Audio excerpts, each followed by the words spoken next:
வணக்கம். நமது காமாட்சி அம்மன் கோவில் உணவுக்கூடம் இன்று இனிதே கிரகப்பிரவேசம் நடைபெற்றது.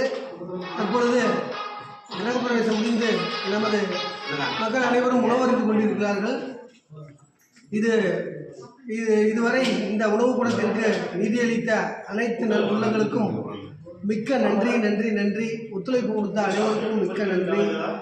வேலை செய்து கொடுத்த அனைத்து தொழிலாளர்களுக்கும் நன்றி நன்றி தெரிவித்துக்கொள்கிறேன். ஆமாம், நீங்கள் எதுவும் சொல்லியா? எல்லாமே சாப்பிட்டுட்டாங்களே, சாப்பிட்றவங்க பேசணும்.